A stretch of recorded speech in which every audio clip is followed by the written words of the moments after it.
That's in my head.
Oh god.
Okay.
Oh, what's the volume?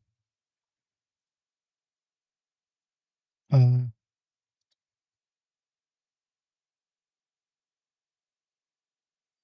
oh, is my thing off? God damn it.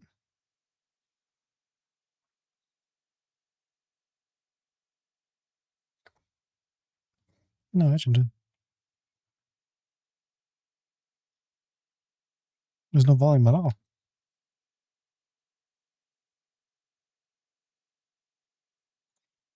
Damn, 773 hours, man. Holy shit.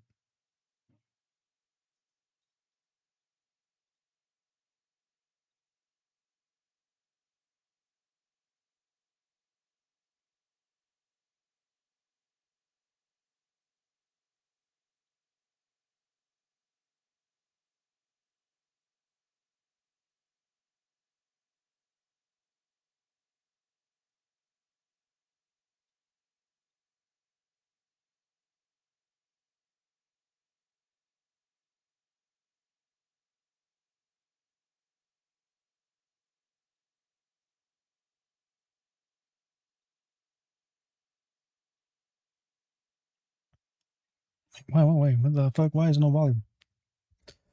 Fuck.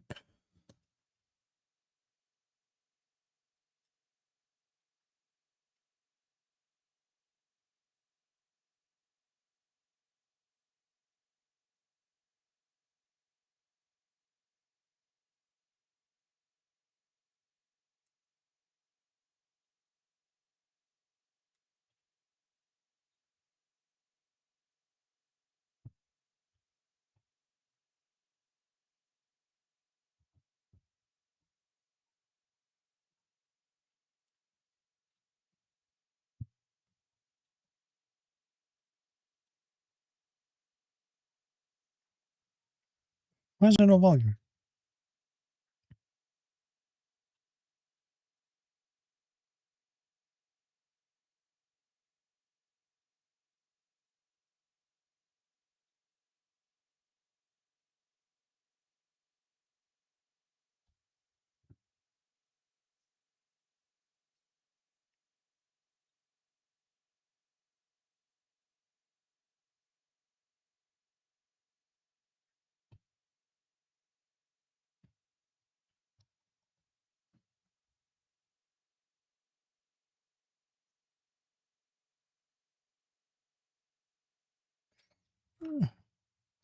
No volume at all. What the fuck?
Oh, I want to do that.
I like this build.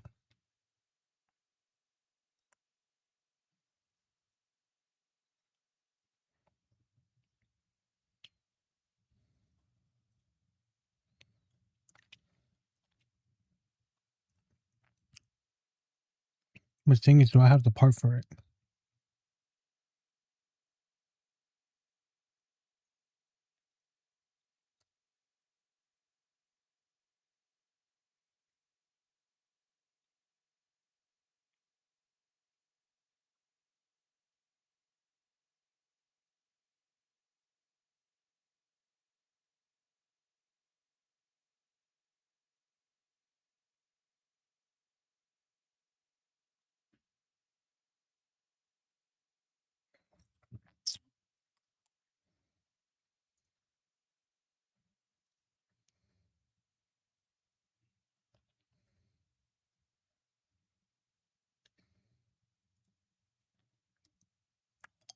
So I tried just verifying my files.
Mm.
Yeah, but why is there no volume with thing?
I might have to restart my computer channel. There's no volume coming out from my game.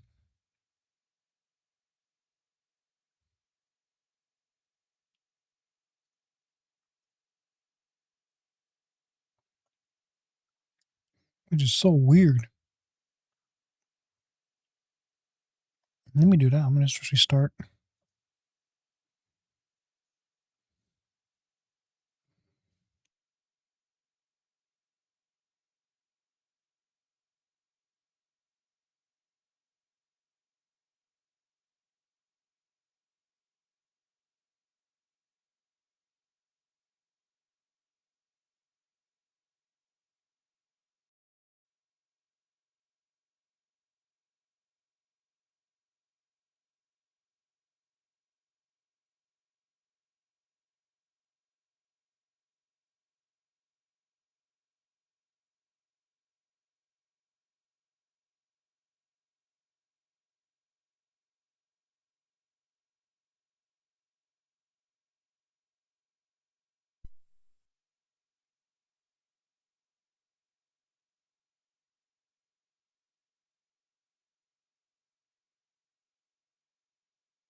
Test. 1, 2, 3. Okay, so that's okay. Wait, was there anything else?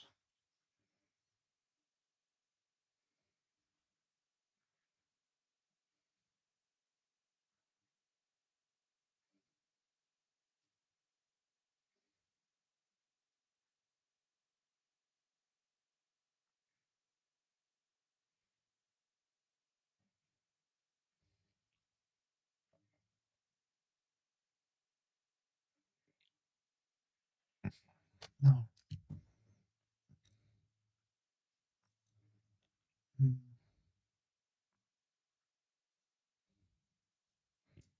More work.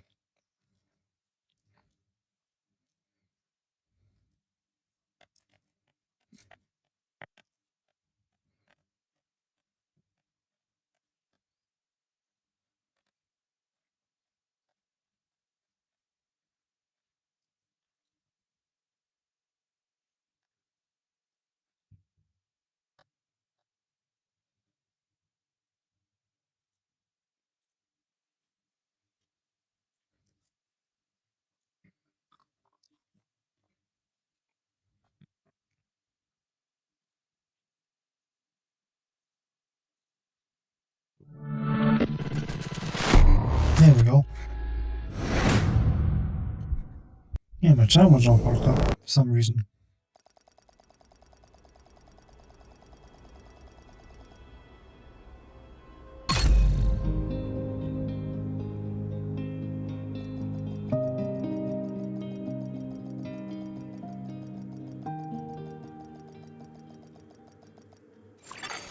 Safe area detected. Swear an oath, that means.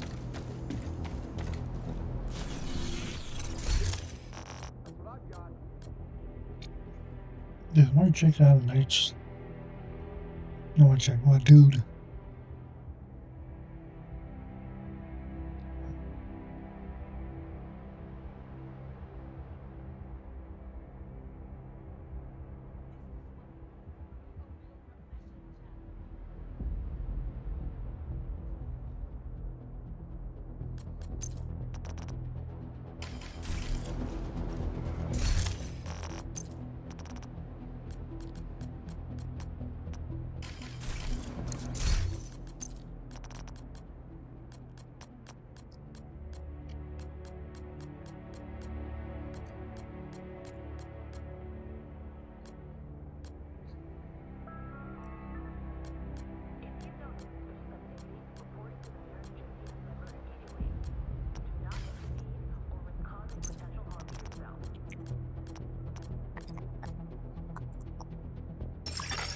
Agent requesting backup.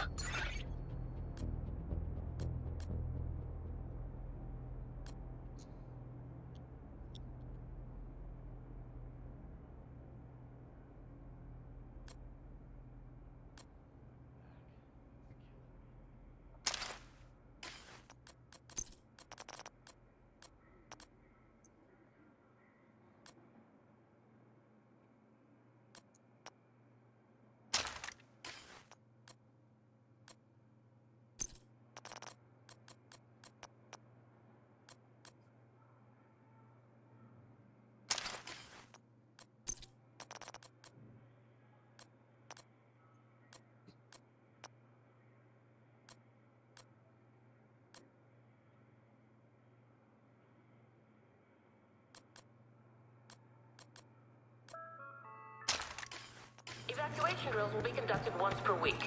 Please familiarize yourself with the emergency exit.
need help crafting something? Yeah, whatever it takes.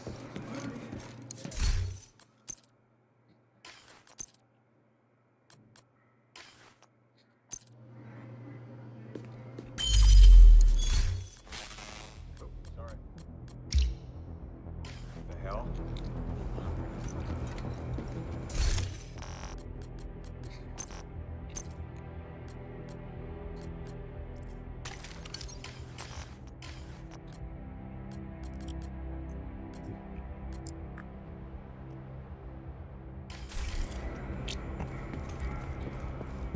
Hello.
Anything I can do for you?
Good to see you. You need to craft something?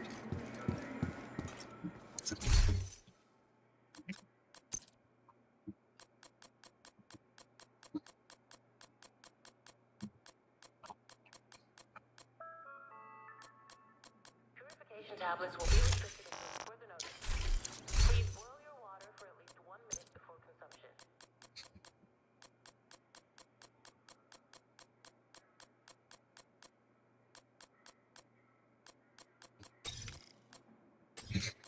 Okay, now craft it.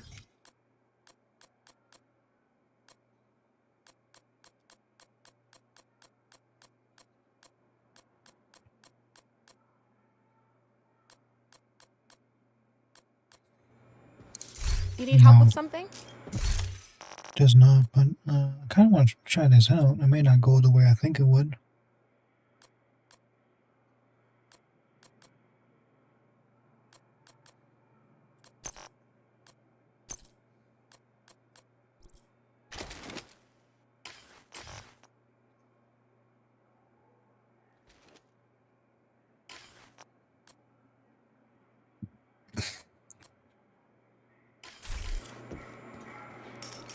Good to see you.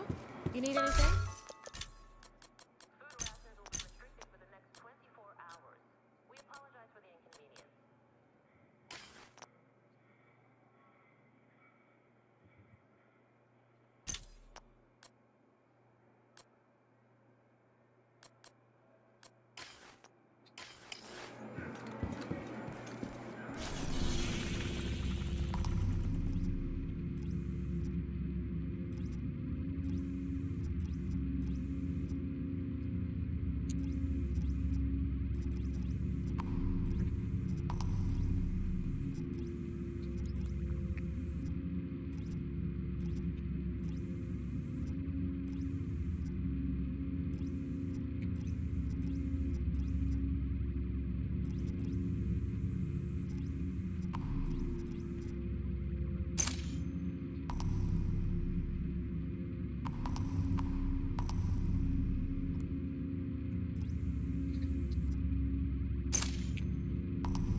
was in this territory.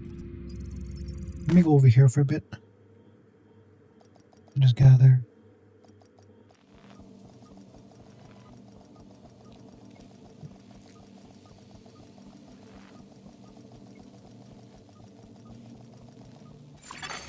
Safe area entered.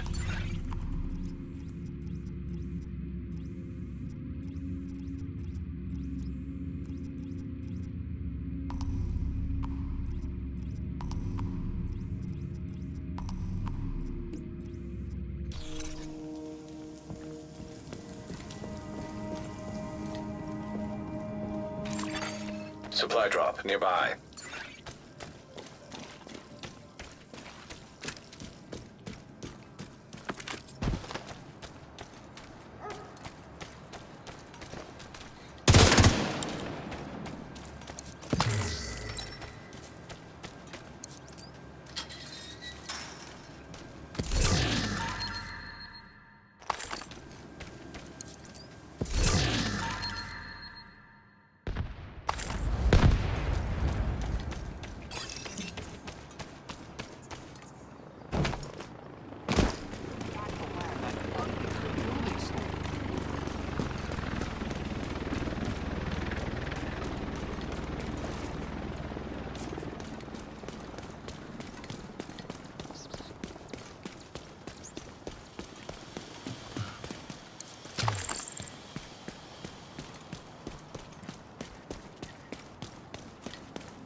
No matter how tired I am.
Yeah, it still doesn't go the way I think it should be.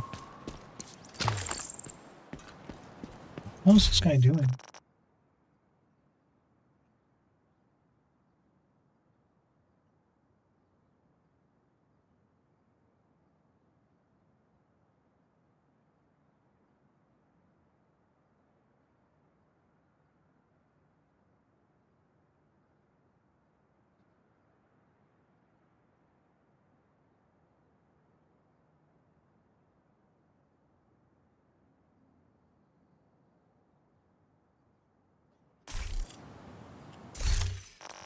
Oh, good. But the thing is, he's using a Lexington.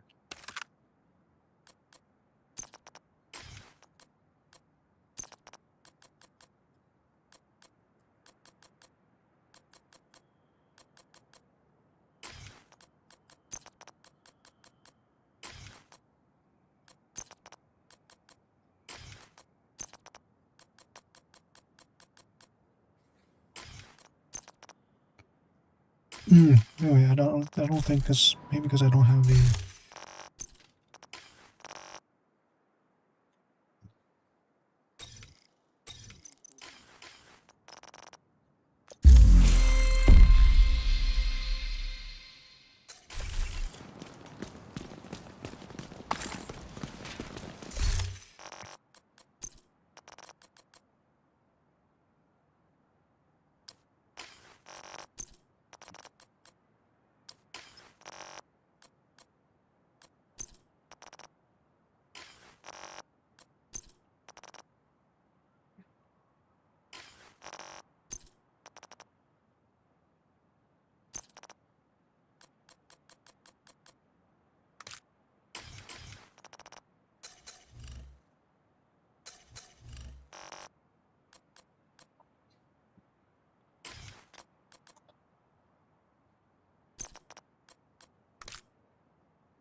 Yeah, it's a laser sight thing I don't have.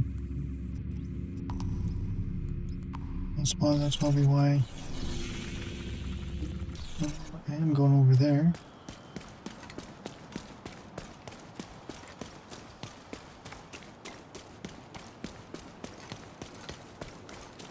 So if I grab this laser sight thing and hopefully be there.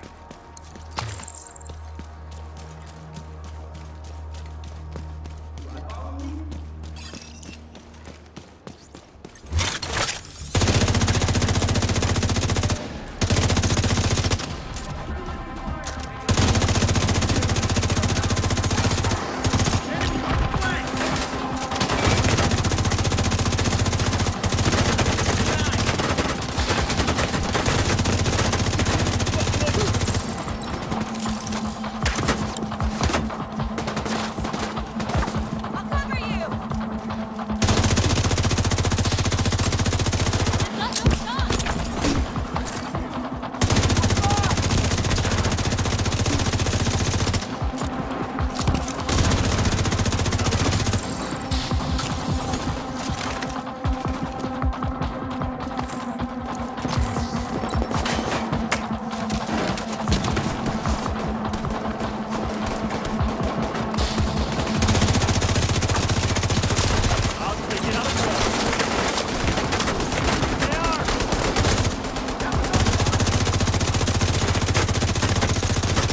You'll be okay. What the hell? They're carrying a shield. Looking for the element of surprise!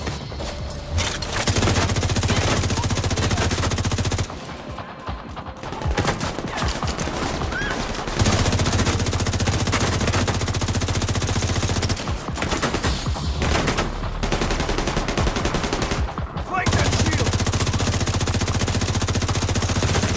Need you placing this dead.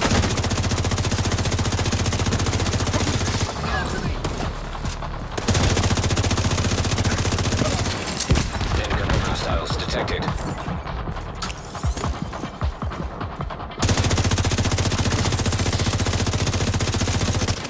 They got me pegged!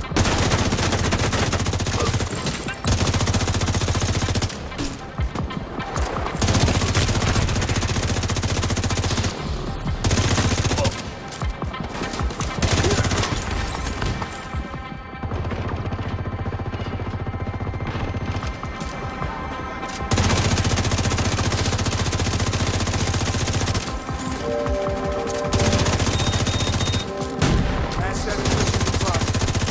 I've got him! Down!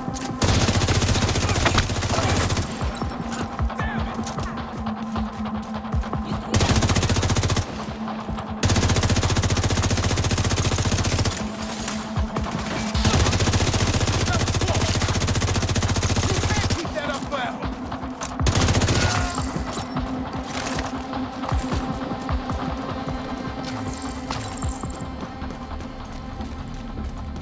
That's it. Right?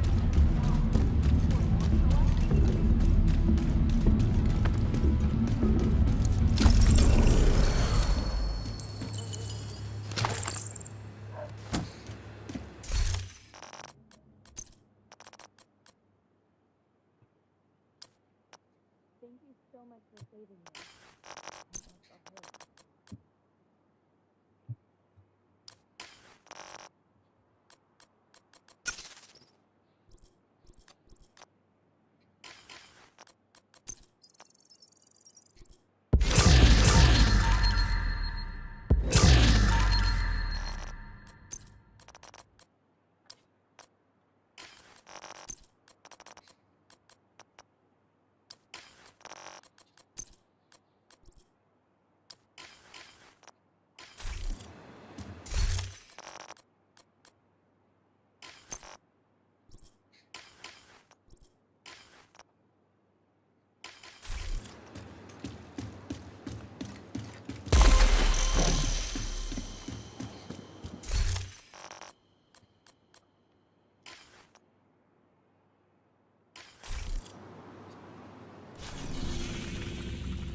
Detecting additional hostile contacts.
Hostiles. Marking location nearby.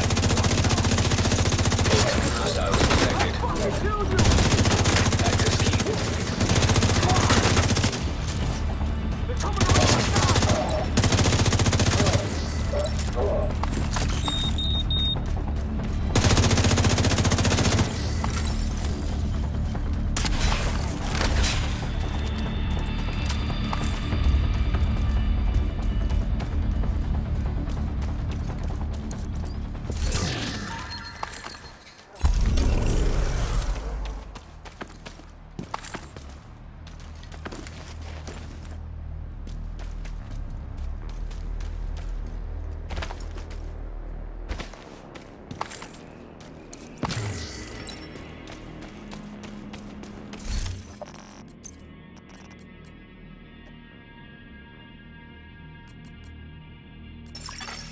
Incoming backup request.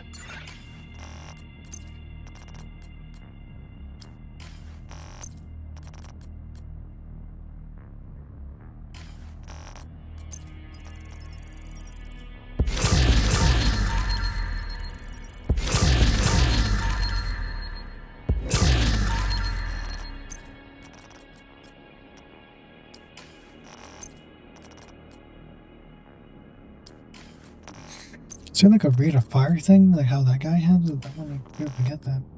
I think that would be handy for my build.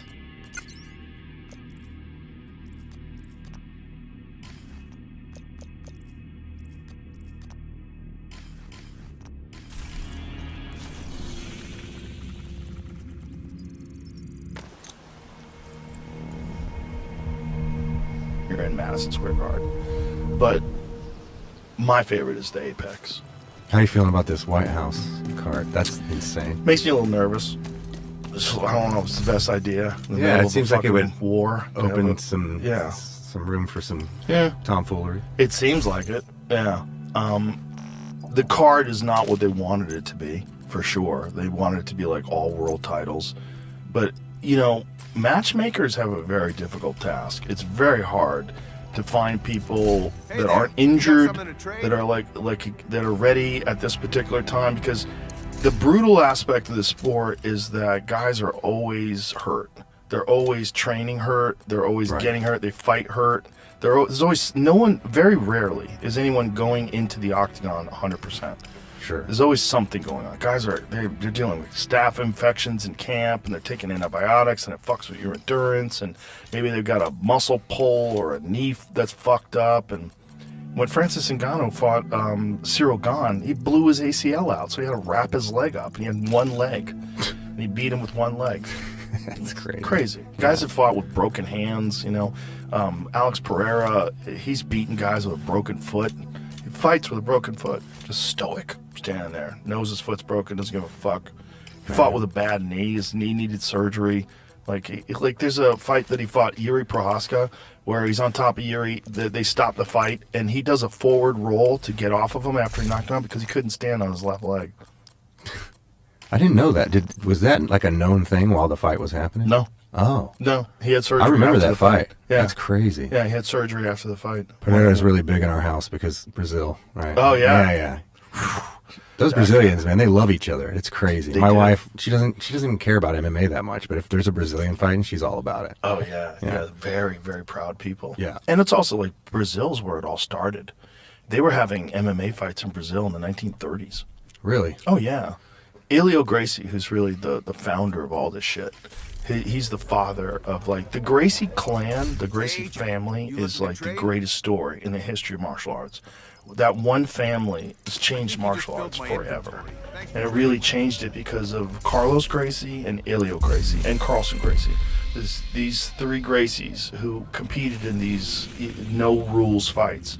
They didn't have time limits back then, no gloves, no nothing. And they were fighting in giant crowds in Brazil in the 1930s, 1940s. And they were figuring things out that nobody had figured out before. They took techniques from judo. Like, judo was mostly about throws, but there was some submissions. And so they concentrated only on the submissions. And they Safe created area Brazilian jiu-jitsu. Like jiu-jitsu, which was a Japanese martial art. Right. But Brazilian jiu-jitsu is far more technical than Japanese jiu-jitsu. And even Japanese guys now train Brazilian jiu-jitsu. I was going to say, are there purists that only do the Japanese style still, or not really? You can't really compete. Oh, okay. I mean, you could, because everybody kind of knows everything now, because Brazilian jiu-jitsu has made its way into every other sport. Brazilian jiu-jitsu has made its way into Russian sambo, which is another combat sport, which is also elite. But Brazilian jiu-jitsu changed the game, and the Gracie family changed everything forever. And and the guy who fought in the UFC, Royce, he wasn't even the best guy in the family. He told everybody, my brother Hickson kills me. Hickson was the man. Like, Hickson was above and beyond everyone back then. He was a guy who did yoga. He was meditating. He did this crazy thing with his stomach where he would do this breathing where his stomach would suck in. He was like a real freak. And he was undefeated. Like, nobody could touch him. He would go and do these seminars. So he'd teach a Safe seminar area entered. and teach it to all these black belts. And then he would roll with all of them nonstop and just tap out everybody. Everybody. World champions, they all be like, this is a bunch of hype. And they go there, they all get armbarred and they all get leg locked. Like, it was crazy. He was so much better than everybody else. And so they wanted Royce to win because Hickson also was like pretty jacked and he was like really fit and he was really into strength and conditioning and like I said, yoga. He was incredibly flexible. Like, he could stand there and do the splits and like hold his leg up in the air on a balance bar. Is he the one that wrote that book? Yeah. Yeah, I read that. Yeah, It's awesome. Yeah, and he had that documentary. It's a great documentary called Choke. Phenomenal documentary about his rise through Japan Valley Tudo, and then he was the guy they based the first Pride event on. Oh, okay. He was the champion of the first Pride event. He was the guy that the whole thing was based on. He was huge in Japan. I mean, he was a superstar in Japan.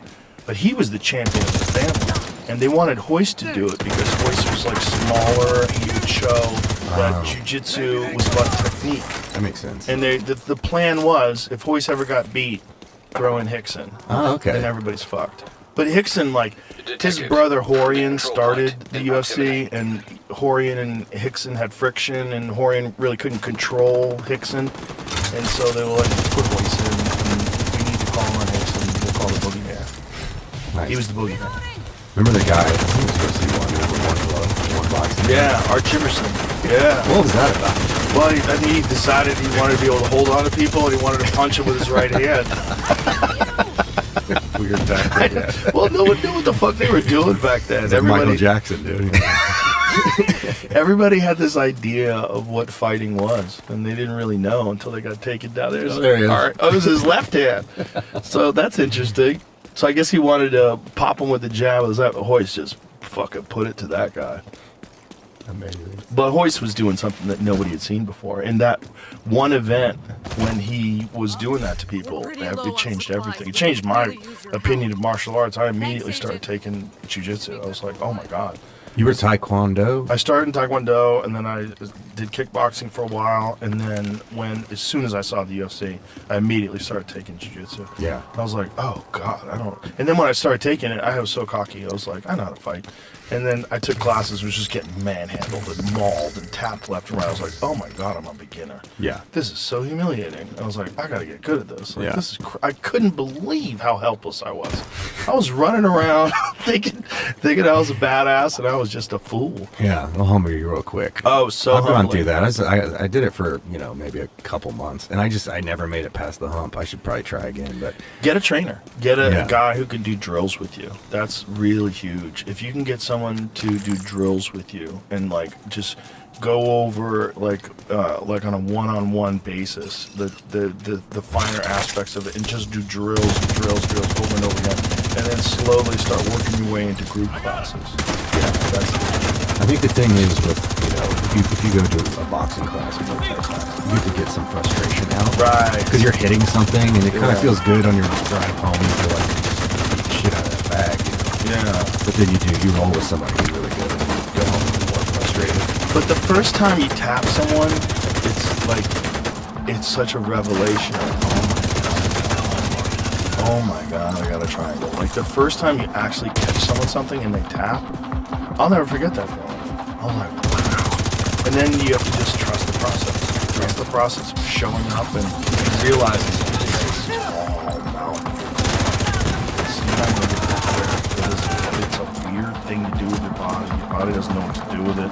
That's why drilling is so important. When you're drilling, you're going over the motions without resistance. So your body sort of gets programmed how to shift, switch your hips, how to catch the arm, how to pull your body back, secure it with your legs, and all the different things that you have to do. Where if you're doing just live sparring all the time, you're not gonna learn because you're all Right. panicking and tight. You got to be able to like train your body to move a certain way so it becomes automatic. And is there a way to do it where you can stay relatively injury-free while you're learning? Or is it like that's just part of it? Kind of part of it. Yeah, I was gonna say. That's kind of part of it. Yeah. Everybody just sort of assumes you're going to eventually get hurt one way or another.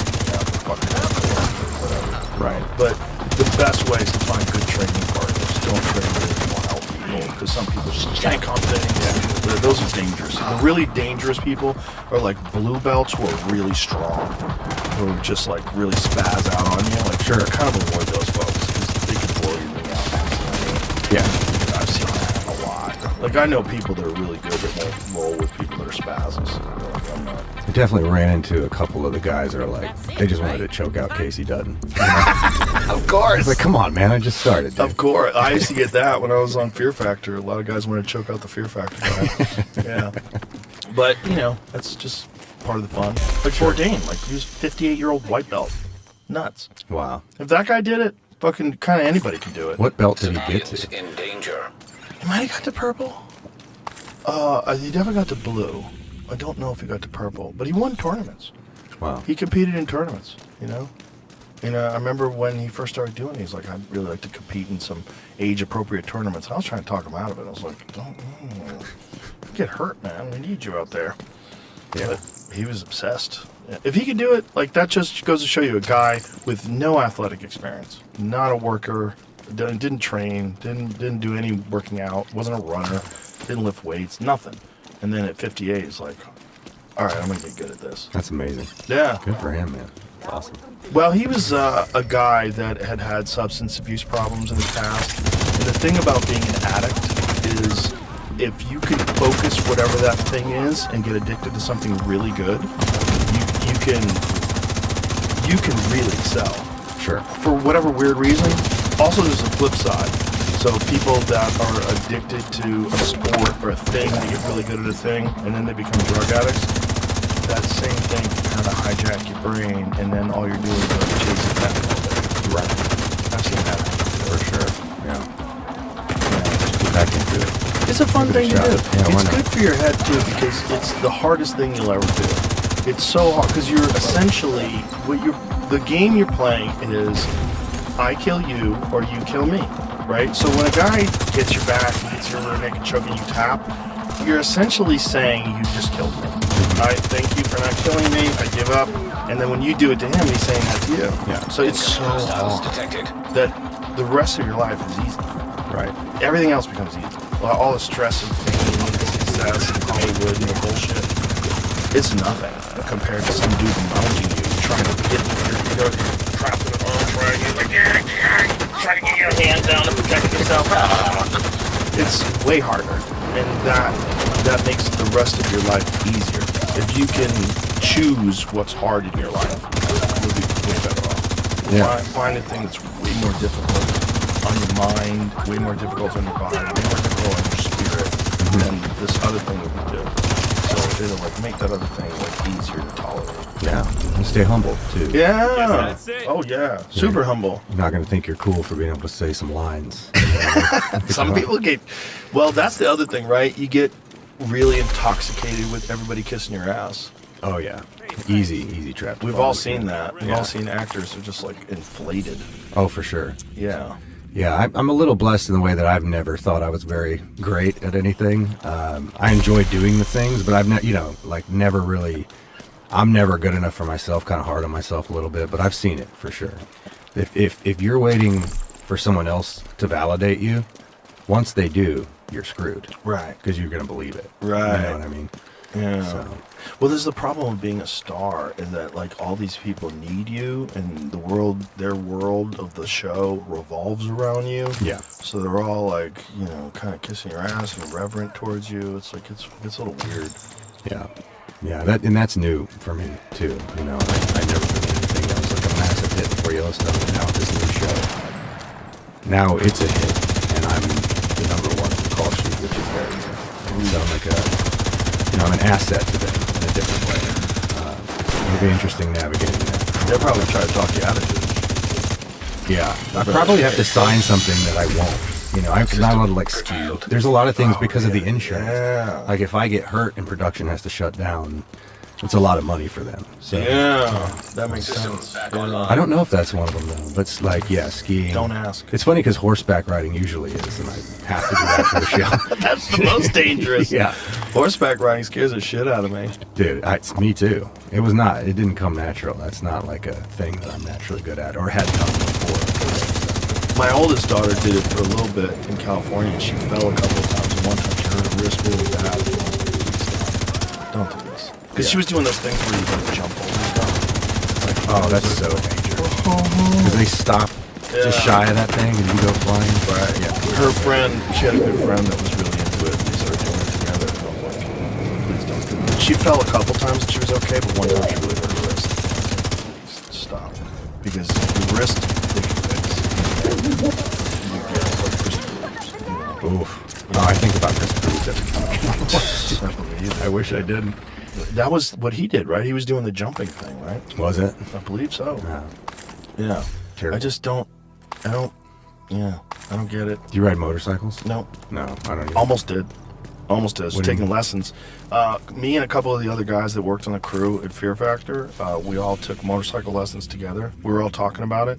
And so we took motorcycle safety courses. You basically ride in like, it's kind of like a dirt bike, and they teach you how Friendly to, control point shift detected. and all this stuff. And I kind of got into it. I was like, ooh, this is really fun. And then 3 of my friends had motorcycle accidents, like within a short time period. One of them wiped out, fucked up his shoulder. The other one got hit by a car, broke his leg. And then the other one was actually someone saw someone. It wasn't an actual motorcycle accident. He was there when some guy got rear-ended by a car that wasn't paying attention, just plowed into him and sent him flying and fucked this guy up. And I was like, no, No, man. no, I'm not doing that. I had a bike for a couple months in LA, and I went on a ride, and it's one of those things.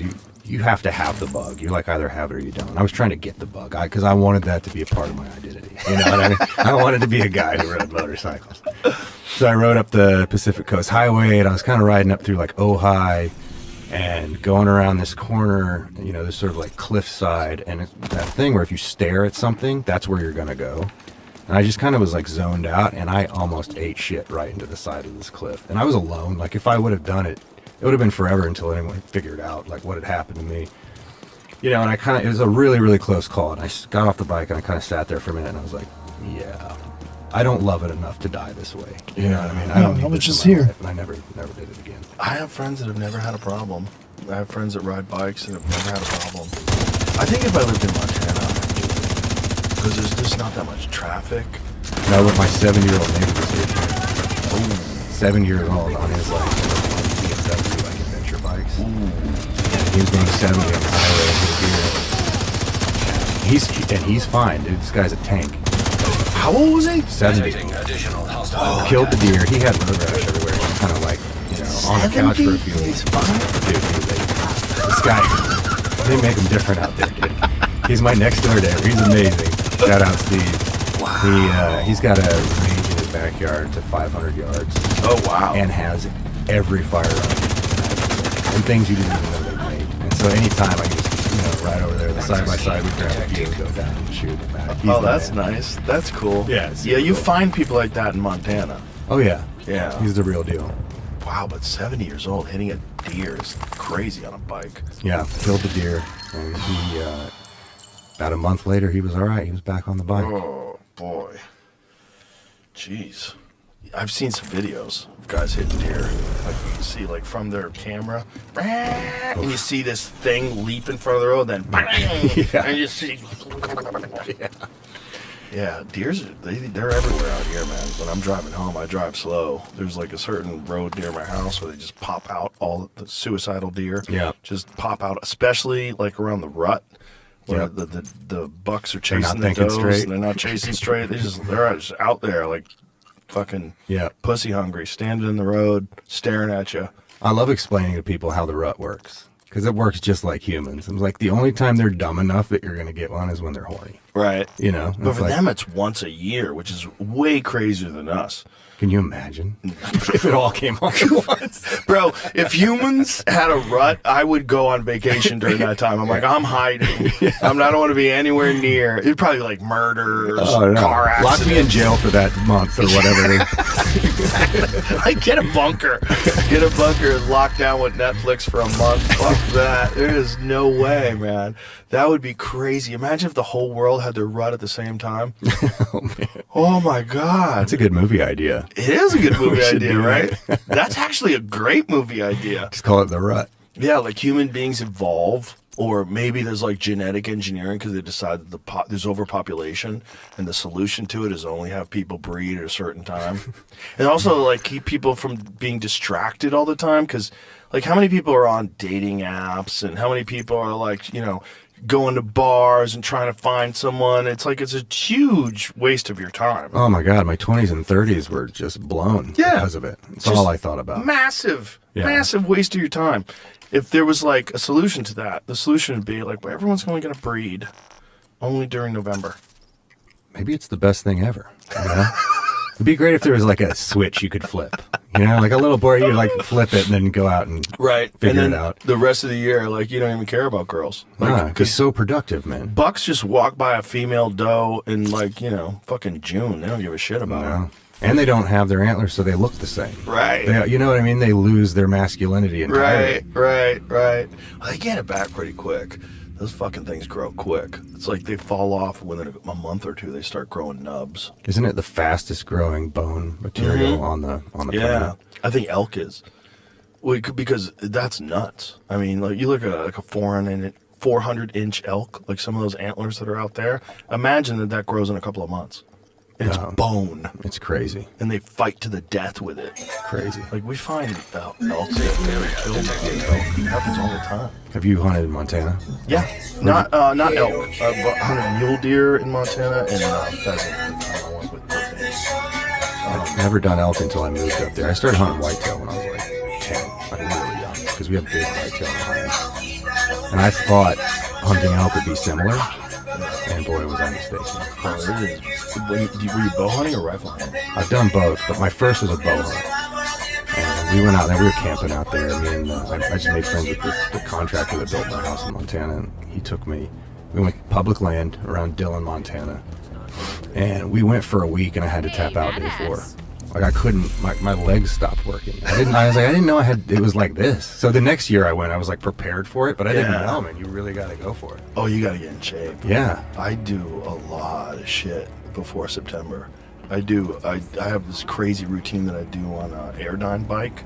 I do these Tabatas on an Airdyne bike where you sprint for 20 seconds. Oh, yeah. You rest for 10, you sprint for 20 seconds. The worst. And all I'm doing is thinking about getting over a hill. Over a hill to get a shot. I mean, and then I do like box step ups. I do all these different things with weighted vests and farmer's carries with fucking heavy kettlebells. All I'm doing is just trying to condition my legs. Yeah. You have to, like, those mountains are brutal. Yeah. There's no mountains here for me to practice on. Right. But in California, I used to run hills with my dog. Yeah, and you're at elevation, which makes it even harder. Oh, yeah. And a weird thing people wouldn't expect is like just, makes it even worse. You get up in the morning, it's 0 degrees. Mm-hmm. Middle of the day, it's 50, 60. And you're hiking all day. So it's like, how do you dress for that? You have to dress to be cold. Yeah. Like, once you start walking, you have to be cold. Yeah. Like, you got to get down to your base layer and walk cold. And then if you ever have to stop, then you put it on. And the other key, merino wool.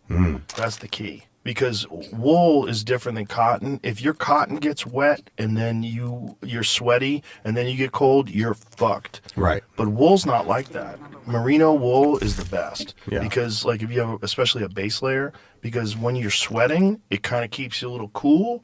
And then if you get cold, it doesn't feel cold. Yeah. Because it's not synthetic. It's organic. Makes sense. Yeah. It's a weird fiber. Yeah, we used to walk to the deer stand kind of in half of our stuff, keep the other half in a pack, and then like once I got in the tree stand, I'd put everything else on so that you wouldn't, the sweat wouldn't freeze to you. That's hard. Deer hunting in a tree stand is fucking hard. It's like a silent retreat, and you're freezing. Yeah. At the You're same time. freezing, Yeah. and you're sitting up there waiting for a deer to walk by, and then you're so cold that when a deer walks by, you go to pull your bow back. You're like, oh, Jesus. Yeah. Like, why am I so weak? Yeah. Like, you could barely pull your bow back when you're up in the tree. Yeah, but nothing. I mean, no challenge whatsoever compared to elk hunting. No. That was blew my mind how hard that was. And the guy I went with, he grew up in Montana. He's like a mountain goat.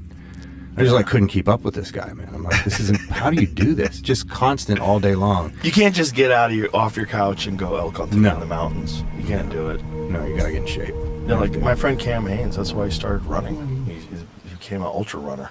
Yeah, he's doing like 250 miles stuff, right? Yeah, he does like these 3-day runs. He tried to get you into that? Have you done any of that? Hey, no chance. I have one knee that Hostile control sucks. point I have one detected. knee that I fucked up in martial arts. It's missing meniscus, and I cracked it skiing too. I wiped out skiing, got a fracture at the top of my tibia. So it's like it's. If I started running, it would get beat up real bad. Right. But I do. There's plenty of conditioning you can do without running, But it's the pounding of running. It's not good for my knee. There's something so amazing though about getting to that first thing in the morning, your sun's coming up and you're glassing, and you're just like, this is what I always wanted to do. Yeah. It's the real thing. Yeah. It's like, this is what it's supposed to feel like. You're so far out there. I didn't get to go the last couple years. My wife was having our baby 2 years ago, so that wasn't last year. It was no service. And then last year I was shooting the show, but this year I'm going to be able to go. I got a good spot. And even if I'm shooting the show, it's like, it's right there. Well, they have phones now that have satellite service. I think does T-Mobile have that now, where you can get Starlink on your phone? I know they're doing that soon, and you can text message with the iPhones. You can. I got that in the middle of the woods. And you know what the best thing is, man? When we were in Utah last year, for the last 2 years, I've had a Starlink Mini. It is the shit. It's like the size of an iPad. You just lay it down on the ground. You use the app. And the Starlink app will tell you which way to point it to, and you get high-speed internet. I have one for when we shoot. It's incredible. We're in the middle of nowhere. It's so awesome. The best. It's so good. You can Civilians in T distress. satellite. Yeah, that's the shit, man. Yeah, so you can you make phone calls, or is it just internet? It's phone calls too, right? Texting and select satellite-ready apps. Okay, just texting. Satellite service, including text to 911, may be delayed, limited, or unavailable. So you can just text and some satellite-ready apps right now. So that's like everywhere. Yeah. So eventually it'll be like Starlink. High-speed internet everywhere in the world. If Agent we vital win signs. World War II, Yeah. blow everybody up. But there's the elk hunting thing. The thing that makes it all the more exciting is like they're moving around. Dude, you gotta sneak up they in on spawned them, like you're playing twice the wind, there, and then bro. the sound they make when they're screaming, Bro. and you hear it, you're like, if you never knew what that was, you would think there's demons in the woods. Yeah, demons are like T-Rex. Right.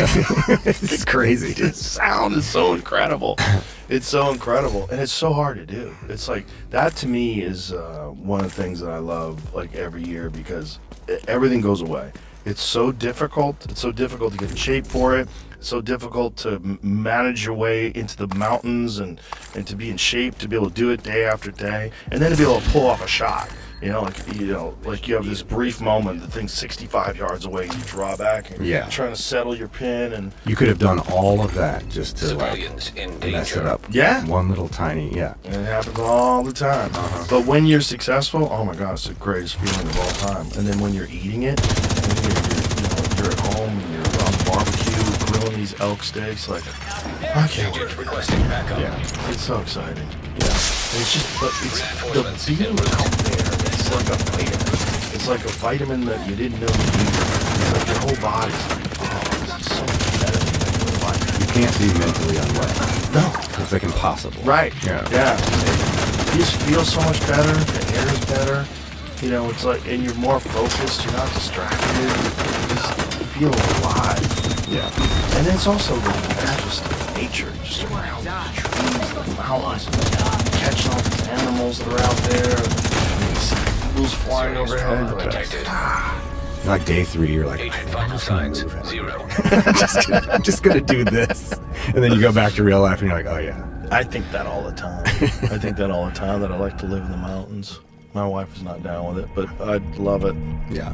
I might get a place somewhere one day in the mountains just to retreat, just to be able to just disconnect, shut off for a while. I think that's probably a good idea. I love it. I wonder though, now that I have a kid, like we're gonna have to start thinking Hostile about control point school for nearby. him and stuff. And there's really not. I don't know. Once we get there, we'll figure that out. But we're gonna probably have to get somewhere closer to some people. Doesn't Bozeman have good schools? Where are I you don't near? know. What are you near? What's the town you're near? I'm about an hour south of Missoula, so I fly to Missoula to go home. Missoula has good schools, right? Yeah, University. but I'd have to move closer to Missoula, and at that point, I'm like, why don't I just, Yeah. move to a city? I guess, Ew. I know. I think the move might be getting somewhere, a little more populated and then keep it in the cabin. Take it in. Do you have a place in your house where you record? Do you have like a little recording studio or anything? Yeah, just for me to record demos to send to people to actually record. Just like this is something I've been working on. Kind of a setup I can want to do.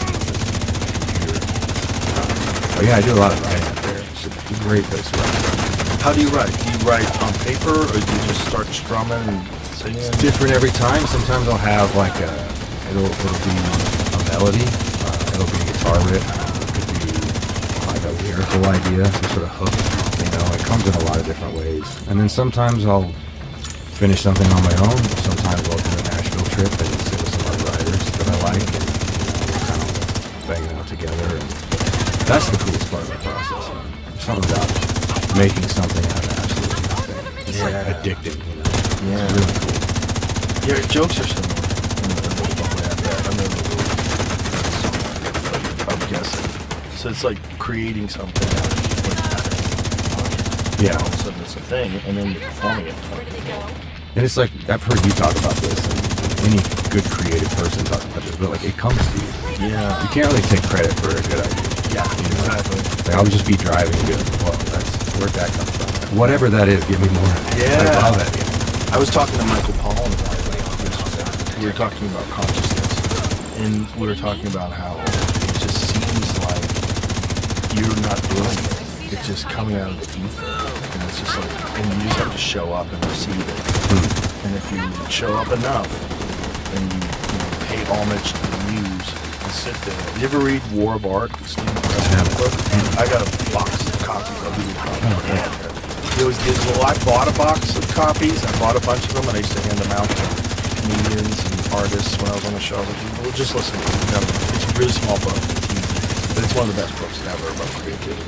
And it essentially just, he tells you that you treat it like there is a muse, like there is a god, a goddess that will give you ideas as long as you pay respect to the muse. You have to show up on time every day, sit there and do it. And some days you get nothing, but you just got to keep showing up, and trust in that process, and eventually. Yeah, that makes sense. Where did it come from? Yeah, when I'm in a really good spot, sort of mentally, emotionally, spiritually, taking care of myself, sleeping, I get more of those. Yeah. And I know there's this like mysticism around like people who like stomps and something like that, who just kind of spend a lot of time being fucked up and they still get it. That never worked out really well. I've tried it, trust me, it's not great. With those guys, they're trying to get out of their own head. They're just trying to get blasted, so they just release themselves from their life, and then just obliterate it. Yeah. And then the muse starts talking to them. Interesting. Yeah, like Hemingway, there's a lot of guys like Oh yeah, had to be sort of a little messed up. Stephen King. That's right. Yeah. His book on writing is fantastic too. It's called On Writing. Stephen King. I read that. Yeah, it's great. I really did. He was obliterating like most of his great work, most of the great stuff out of his fucking mind on drugs, alcohol. And some of those guys, like, once they stop doing it, they lose the thing. I mean, but like, there's some artists I love that they kind of got clean. Yep. Where'd the thing go? Yeah. Which is unfortunate. Yeah, it happens in college too. Some of them though get better. They didn't help them get better. It's interesting. It doesn't have to be that. But for a lot of them, like that crutch, whatever it is that connects them to creativity, they eliminate that part, try to stay alive, essentially. Like Stephen King was killing himself. But his later work is just not complicated. What's your process like writing jokes? Like, how did that start for you? Like, how do you... There's some ideas that just come to me out of the middle of nowhere. Like I'll be hanging out and then I have an idea, or I'm driving in my car and I have an idea. Supply room access. And then a lot of it is just sitting down with a computer. Just sitting down and like, what am I writing about? I'm writing about immigration. Okay, let me fucking... And I write in essay form, so I don't try to write like a stand-up comedy joke, which I've tried before, but that's never worked. But what does work is if I lose myself in just ruminating on an idea and just explore it from every different angle, and then I'll find one paragraph. I might write 2,000 words. I'll find one paragraph. So I'll take that out, and I'll put it in there, and I'll try to introduce it on stage, and then I'll try to figure out how to segue into it, and then I'll try to figure out how to expand on it, and then I'll take that one thing, and then I'll stare at that one paragraph and go, what else? What else? What's the other angle? What if I was not like that? How do I feel about if I was on the other side of that? What if I'm the person that's going through this? What if I'm this and that? And then I'll try that. It's like, I always describe it as like you're trying to build a mountain one layer at a time. And it's like long and brutal. And then sometimes it's not. Some jokes just come to you in full form. Oh, wow. Like the way I wrote it is the way I say it is perfect. Huh. But you can't count on that either. Right. And again, it's not. I don't think they're mine. You know, they're just coming from somewhere. Yeah. The key is just showing up. That's the key. The key is like sitting in front of that fucking computer. Or some guys don't like a computer. They want a notepad. They want pen and paper. They like it better that way, and I get it. But for me, I can type. Like, I don't have to look at the keys. I can touch type. So for me, I can write a word out as fast as I'm thinking it, which is way better for me than writing down, because I write slower than I type. And so I want to be able to get it all out. I want to me, it's like it doesn't... And then I write it on paper eventually, But when I first write it, I want to write it down on a computer because I can capture it quicker. Yeah. To you, And you can cut and paste and move things to another file and start fresh and like explore it again. This last album I did, we tried a really different process than I'd done before. Usually you go into a studio, you know, there's a lot of money behind it. You got a big producer who has, you know, you're taking up their time. You have everything ready to go. But on this new one, we did everything. There's only 2 songs I'd had already written, and 8 out of the 10 songs we wrote either the day of or the night before in the studio, because I wanted to make something as personal as possible, because, you know, the subject matter is stuff where I'm like, if this is gimmicky or overthought, it's not.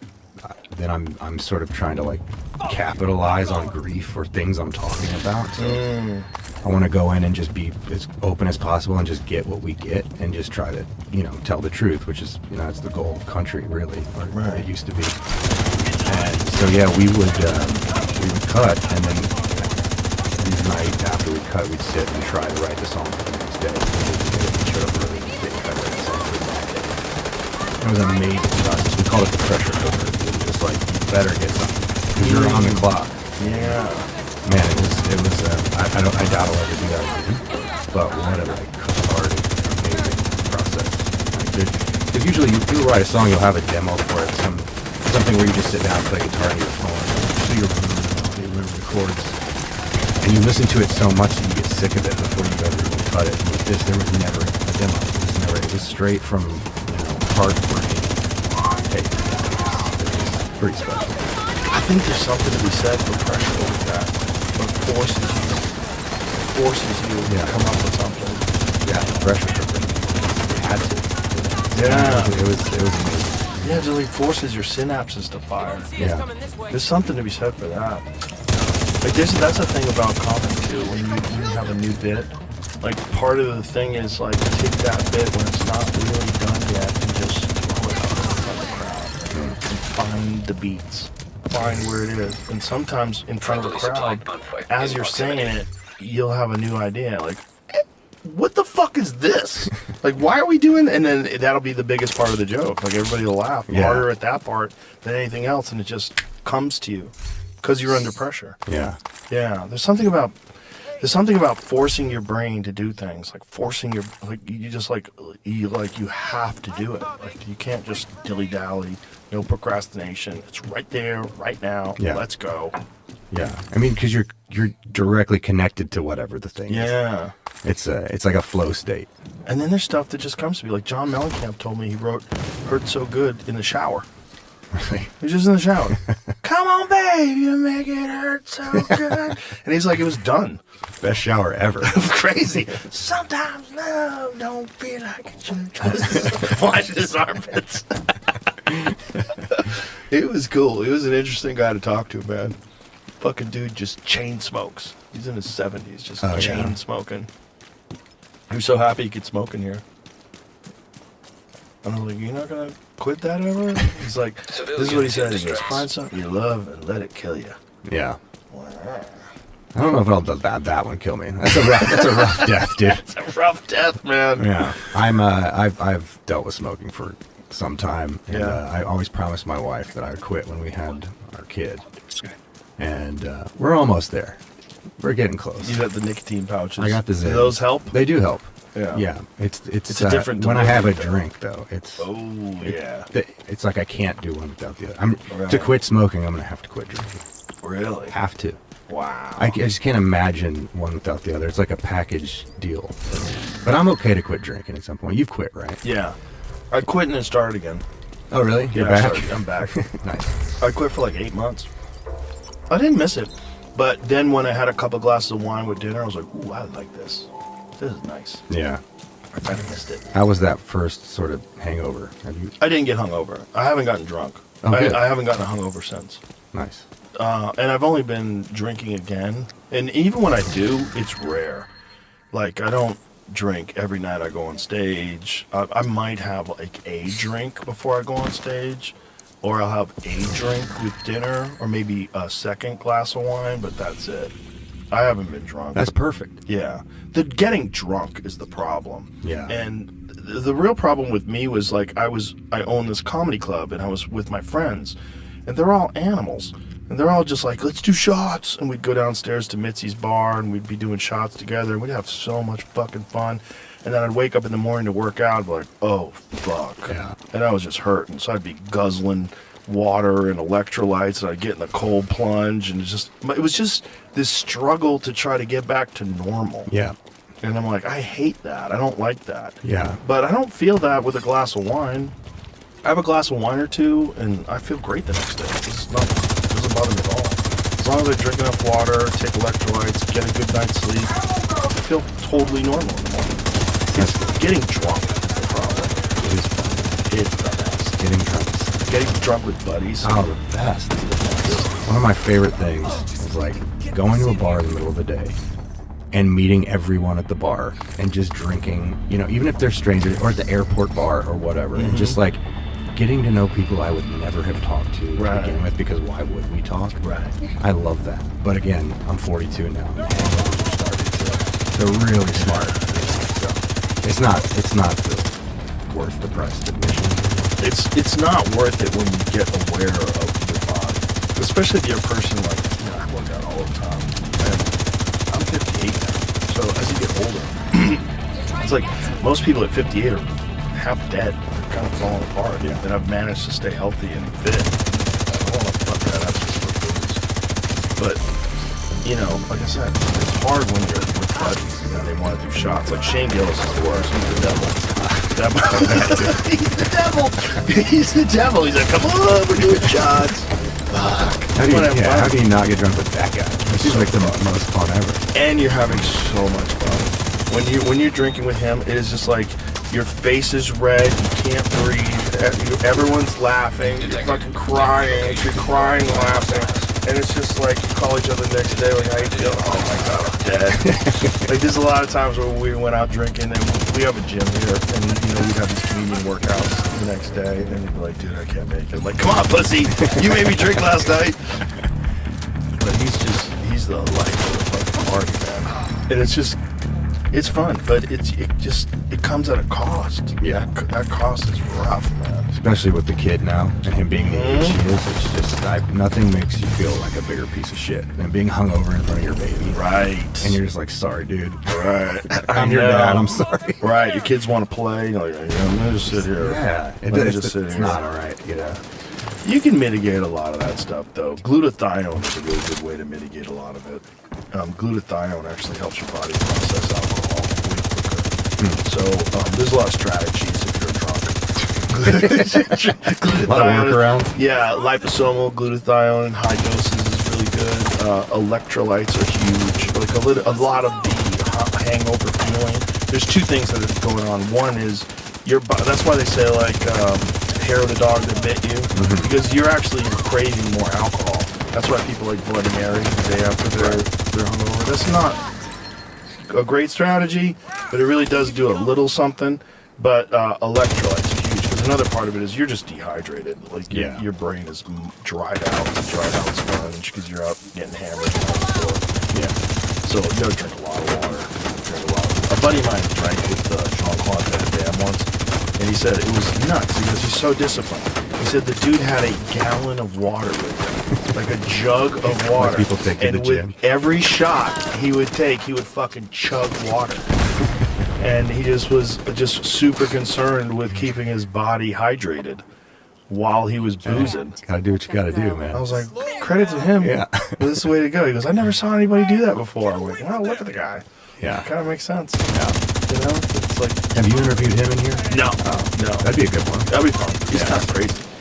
He keeps talking about having a fight and coming back. Damn, bro, you're like 70. Yeah, no. Don't. I think he's just a little nuts. He's famously indulged in the Colombian marching powder. And I think, you know, sometimes guys get ideas. Sure, they're not really tempting. Thank God I never had the taste for that. Have you never? Nope. Definitely done it, but it's just. I have friends that they can't have a drink without one. And those guys have to get sober, like Stone Cold. because they'll disappear. Well, they also die today because you can get a bad bag and it's got fentanyl in it. I don't get it. I just never. It's like 5 minutes of feeling good for like 3 days of feeling terrible. It's not. It doesn't pencil out. I got lucky that when I was a kid in high school, I had a friend and his cousin and I watched what happened to him. He was selling it too, and I watched him completely fall apart. It was like he had been haunted, like something had taken over his body, like a parasite. He lost all his weight. He got super pale. He got real sketchy and weird, and he'd just hang out in his apartment and they would just watch TV and do coke all day. It was nuts. Oh, yikes. It was horrible. It's dark. And I was always terrified of doing anything that would turn me into a loser. That was my number one fear when I was a kid. I don't want to be a loser. Yeah. And so, like, I'm like, okay, stay away from drugs because that'll turn you into a loser. Oh yeah. Yeah, there's sort of like there's some sort of gift in like having some ambition. You Oh, know, yeah. like wanting to be somebody. Yeah. You know, that it can come with there's pros and cons to that, but one of the big pros is like anytime anything would get a little too dark and I realized I was losing my grasp on like what I was after, you know, professionally or whatever, I would course correct pretty quick. Yeah, and if you don't have a thing, then it's just about whatever is fun. And what's fun is continuing to chase whatever high or whatever drunk or whatever it is that your demons are. Yeah. That's rough. Yeah. I've seen a lot of people lose their life that way. I mean, they lose their direction, they lose everything. You know, it's just substances can be fun, but they can take over. Yeah. And they can become your whole fucking life. Yeah. Not good. No. Yeah, I'm so happy I avoided coke. But I am interested. We're too late, dude. When I heard Hunter Thompson, not Hunter Thompson, Hunter Biden, excuse me, talk about smoking crack. He did this interview where he was talking about how amazing smoking crack is. I don't think, I've never heard anybody like try it once though. No, that's famous last word. Man. Right. No one's done it once. I mean, everybody who tries it gets hooked. It seems like that's a problem. Must be pretty awesome. It's gotta be. It's gotta be the best thing. And he said, like, it's way better than cocaine. Like you said, like, the guy who's interviewing, what's the guy's name? Andrew Callahan? When he was interviewing him, he was like, what is the difference? He explained, like, the delivery method, like, how it affects you. It's so much different. Like, the difference between, like, a Zing pouch and a cigarette. Cigarette hits you way different than a Zing. Cigarette's, like, instantly, like, whoa. Yeah. Apparently that's what it was smoking it. It was Richard Pryor, too. He was essentially smoking crack. They didn't call it crack back then. They call it freebasing. Right. It's the same thing. Heroin too is another one. It's like those are the two big ones they tell you. You do this once, you're done. Your whole life's over. Yeah, I would imagine. Yeah. I've known people that have tried heroin once. It was too awesome. Yeah, I do that with like painkillers and stuff. You know, I've been prescribed and I'm like, oh yeah, I love it. I had a knee gotta operation. not do that. I have multiple knee operations. So one of the first ones I had, and they gave me a morphine drip, and they give you a button, and you can press the button to get more morphine when you needed it. Oh my god, I hammered that button. I was lying in this bed, and my they knee kinda had just been handle it. cut Yes. open like a fish, and there's screws in there, and my ACL had been reconstructed, and I was on this perpetual motion machine. So the idea is to keep your knee from going stiff. You're on this thing that straightens your leg out and brings it back. So I'm lying in this bed, and I'm hammering that button. I was so happy. I was like, I get it now. I get it.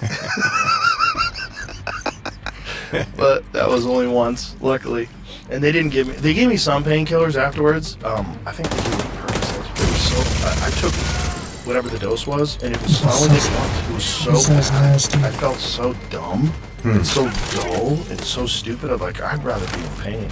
So I sold all my pills to this dude. Gave me my pills and went, here, you can buy these from me. One of my buddies was telling me he's a military, and they would carry these morphine lollipops. They'd give her a shot, and you just pull it out from the and start sucking on it. It's just like a morphine high. I was like, kind of want to get those to fly with. Because wouldn't that be awesome? Like the plane's going down, and you just start sucking on that thing. You'd be Yeah, fine. I just put on the headphones. It'd be amazing, dude. Anytime I fly over the ocean, I'm just like, I freak out. I don't like to. I don't want to be like, no longer talk. Maybe that's what it was. Either way, though, wouldn't that be? I mean, that's like biggest fear, number one, is plane going down. Because you have like 5 minutes to think about it, and you're hearing like everyone's screaming, everyone knows they're gonna die too, and you're stuck in this tube with a bunch of strangers knowing they're gonna die. I mean, that is hell on earth. Getting eaten by a bear. I wonder though if the bear thing, if you're in so much shock, like, are you feeling it? I wonder. Especially if they start legs first. Yeah. Because the thing about bears is they don't kill you, they just start eating you. Oh my god. Like a salmon. They don't kill a salmon. Apparently, with that movie Grizzly Man, the audio was so bad that Werner Herzog told the lady to delete it and burn it.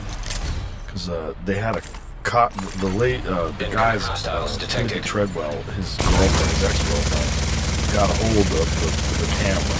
So the camera, apparently the lens cover was on, but the camera was running. Oh right, yeah, I've seen that. Yeah. Where he listens to it. Yeah. It's like, don't let anyone listen. Would you listen? Oh yeah. Yeah, everybody listens. And then I'd hate myself for having. There's a fake version of it online. I've heard that. Yeah, it's not real. It's pretty obvious. It's very people believe it's real. But it goes on for 5 minutes. 5 minutes is a long time. Like, think of a round in MMA. It's 5 minutes. And all that time you're just getting chunks pulled out of your body. Bro. Have you ever seen a grizzly like on? Very scary. It wasn't a big one. It was like a 6-foot bear. But it looked at it so different in any other animal. Like, I've seen a lot of black bear. And black bear look at you like this. Like, what are you doing, Brian? What are you looking at sideways? And the one's like, oh, I want to get out of here. Grizzly looks at you like this. Like locks on you. Yeah. Like, am I going to eat you?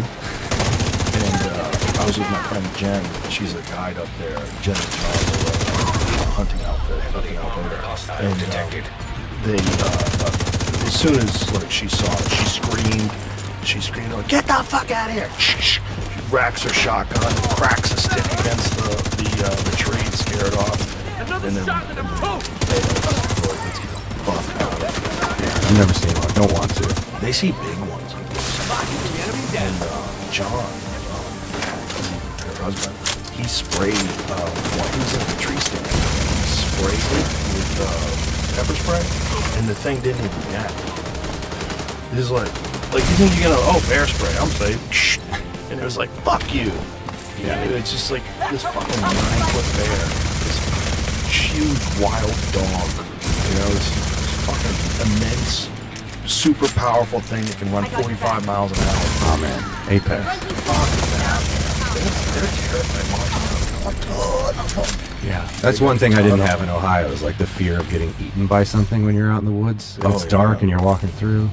The first time that bow hunt I was telling you about, you bring a sidearm when all you have is a bow in case you do see some mountain lion or something, grizzly bear. And my buddy was like, "What do you got on you?" And I was like, "It's a 9mm." He goes, "Well, if you see one, shoot yourself." Princess.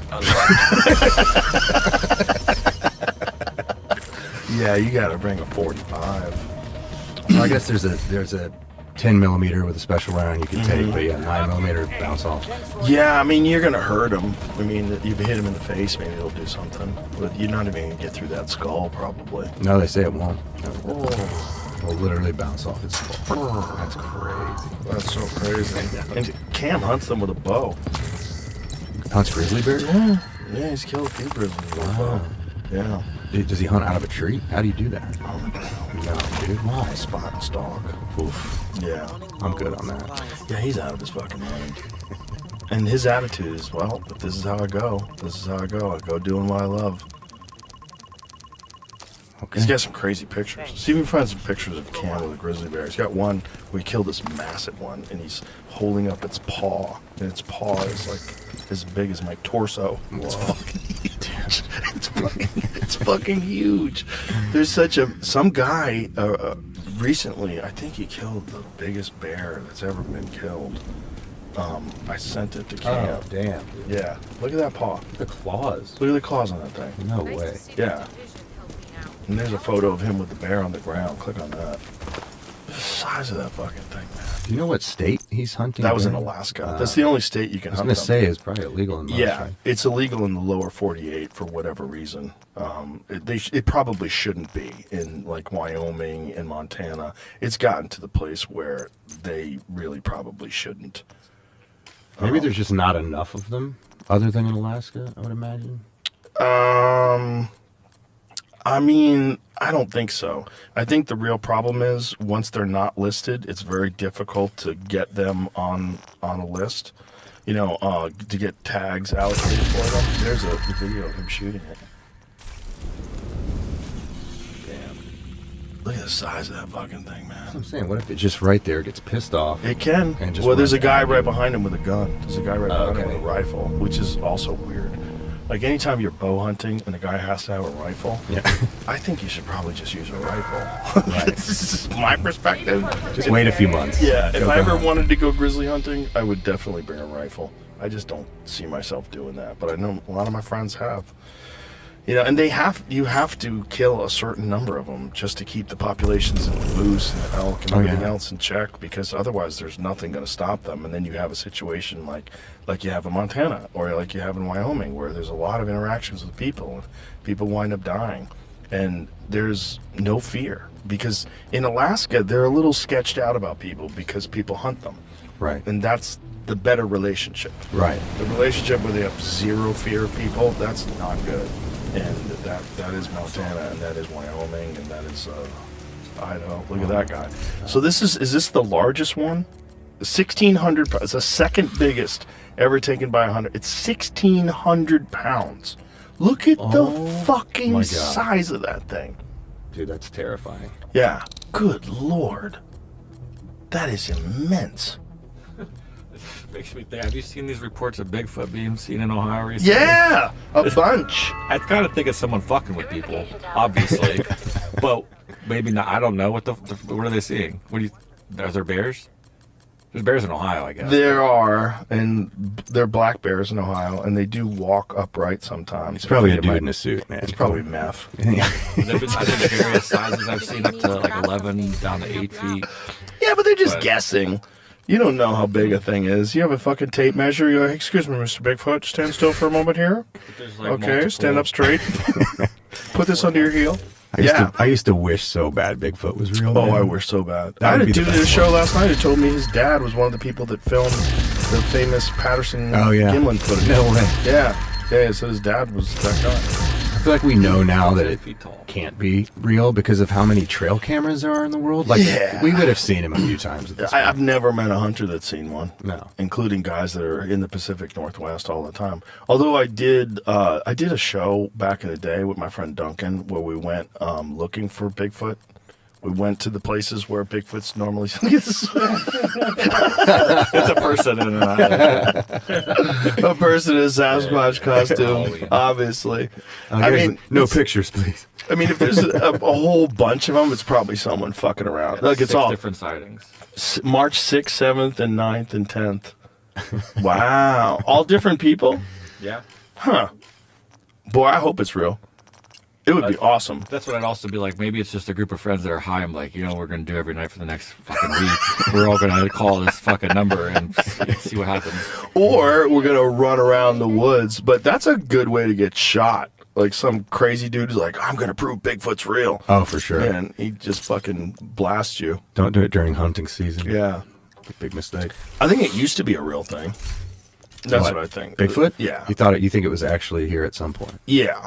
Yeah. Because there's too many Native American words for it. The Native Americans, I think, we looked this up, didn't they? They have dozens of names that different tribes have for the same thing, a big, hairy, wild man that lives in the woods. I think it was a Gigantopithecus. I think at one point in time, it was a real creature. Have they found any bones or anything? Yeah, the Gigantopithecus bones, but they've only found them in Asia. They've never found them in North America. But when the Bering Land Bridge was attached, a lot of animals came across from Asia and made their way into North America through Alaska and down through the Pacific Northwest. And a lot of people have seen them in Alaska. Alaska is like a hotbed for sightings too. I think those people are cracked out. I think that's probably bears. Right. But I think the Native American stories, I think it's a thousands and thousands of years old thing. I think way Sure. back in the day. Like I was watching this. There's this guy named Michael Button. He's been on the podcast before, and he's a historian who's really focuses on ancient civilizations. And he was doing this whole video on YouTube about how little is left over. Like how rare it is to make a fossil. I think about how the dinosaurs were around for literally like hundreds of millions of years, and yet we only have like thousands of fossils. And what's the possibility of a fossil existing from a civilization, like fossilized human being from a civilization 200,000 years ago? It's almost none. Most things never become a fossil. It has to be like the perfect conditions to create a fossil. And so we don't really know what animals did or didn't live here other than fossilized ones. And that's a tiny fraction of what we find. Okay. And so if there was some sort of big hairy thing that lived here, because we know there was humans that were living in North America, now we know that they were here at least as far back as 22,000 years. Because of White Sands, New Mexico, they found footprints. And then they do carbon testing on the seeds and the different organic matter that's in those footprints. And they get a carbon date of like around 22,000 years, which is pretty crazy because they used to think it was like 13,000 years ago. And now they pushed that back like at least another 9 years. And they think it's probably, these weren't the first. There's probably people there even further than that. So if humans were here, let's say they were here 50,000 years ago, that puts it in the timeline where Gigantopithecus could have been alive. Because I think the fossils that they found of Gigantopithecus are 100,000 years old, which is just fossils, right? Like you never know. And that they didn't find that until the 1920s or 30s. They found teeth in an apothecary shop in China. And this guy was there, was an anthropologist, like, what? Where'd you get this? Because they were primate teeth, but they were fucking huge. And so then they took him to the place and they found jawbones and a few other pieces. And this thing, they've determined because of the shape of the jawbone that it was bipedal, so it stood up on two legs, and it was like 8 to 10 feet tall. It was a giant primate that was in the orangutan species. Wow. So that could be Bigfoot. Yeah. That could be what these people saw. Yeah, absolutely. So it probably existed in North America at one point in time. But around the time of the Younger Dryas impact theory, which is around 11,800 years ago, somewhere around 65% of all North American megafauna was eliminated. All the woolly mammoths, giant sloths, American lion. We had a lion that was bigger than the African lion that was in North America. That Younger Dryas thing you're talking about, that's a comet hitting there? Yeah. Okay. Yeah. And that's what ended the Ice Age, and that's what created the Great Lakes, and that's what melted all the ice that covered most of North America back then during the Ice Age. And are a lot of scientists agreeing that that's probably what happened? Well, there's definitely debate, but there's a large group of legitimate scientists that are 100% convinced that we were hit. It's a matter of what impact did that have, and was that responsible? Because there's a berserker theory. The berserker theory is that humans just killed off everything. We got so good at hunting. But the problem with that theory is, back then, like, there's not even evidence that they had bow and arrow yet. Like They wouldn't be that good at it. No, especially like the American lion and like mammoths and the giant sloths, and there's so much shit that we don't even know how many people were here back then. So this is like Ice Age people, like with stone tip spears. Yeah, is I buy that. Did they kill these things? All of them? They killed all of them? Right. They weren't even riding horses. They were just on foot. Like, I don't know. Yeah. It's much more likely that they all were wiped out by this fucking comet. And if that's the case, maybe it wiped out Bigfoot too. Oh, that's my favorite one. Out of all of the, like, Me too. Bigfoot's the best one. Dude, he's awesome. Well, it would be a crazy thing to see, you know? Have you ever heard the recordings that these guys made that they said were Sasquatch recordings? No. I think they call them samurai recordings because it literally sounds like almost like they're speaking Japanese. It sounds so fake. It sounds so fake, but these people are... there's groups... Later, he's supposed to fight one of the greatest fighters of all time. And I was like... Joe Rogan Podcast, check it out. The Joe Rogan Experience. Train by day, Joe Rogan Podcast by night, all day. We're up. All right. MVP in the house. The most enigmatic, difficult dude to solve in all of MMA. That's you, man. Bro, you know what? I want to start simply because what you have done for me specifically, I get a lot of criticism, a lot of hate, and especially obviously jumping when I first got into the MMA world. New to me, you know, I'm just like, okay, let me just be myself, do my thing. First fight goes well, land this crazy kick, goes viral, and I get nothing but hate. But then having prominent figures like yourself that are constantly have been championing my style, championing the points element of things. I just appreciate you for that. Oh, my pleasure, brother. I appreciate you. It's almost like we called for you. Because there was a time in the early days of MMA, like in the early 2000s, where I was like, this is what's missing. What's missing is point fighters. And people would like mock me. I'd be like, no. Like, I've sparred with these dudes. You can't hit them. It's a different thing. I'm like, they have a very specific skill, that skill of closing distance and being elusive. It's not like any other sport. It's almost like fencing and MMA combined, or and martial arts combined. I always tell people that, like, most of the combat sports, in terms of kickboxing, the full contact side of things is more to do with there's a fixation on power, knocking people out. Whereas our element is just the speed element. Yes. It's getting in and getting out. Not getting touched. Like you said, the tag kind of feel, fencing, similar kind of footwork. And yeah, just not many people had decided to cross over to any kind of full contact world, really. And you had the likes of Wonderboy Thompson, Raymond Daniels. Yes, you and Raymond were the most prominent ones. In him and Glory, of course, you. Well, he did a little bit MMA. A little bit MMA, but you're more prominent in MMA. But the point was that this was an element that when I was doing Taekwondo and I would fight in tournaments, I would occasionally fight in point fighting tournaments. And if I'd fight a guy like Mafia Holloway or one of these guys that were really good, I'm like, this is crazy. This is such a crazy skill. Very different.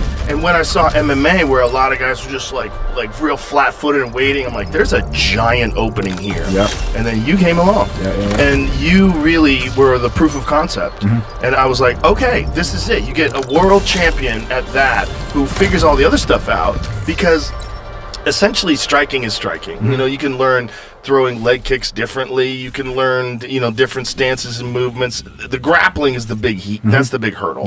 But once you can solve the takedown defense and some of the grappling hurdles, and you've actually got submission victories, then you got a real problem, because every fight starts standing up. Exactly. Every fight starts standing up with a big ass fucking cage. It's a big ass cage. And I see guys like Kevin Holland, like, he's like, what the fuck do I do with this guy?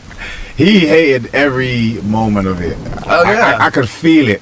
But that's just part of my style, is that kind of frustrating people, because it's just so unfamiliar. For someone like yourself, you would kind of be in there, whether you're successful or not, you'd understand what's happening, and you'd be calm enough still to be like, okay, I need to know how to figure this out, because I've experienced this before.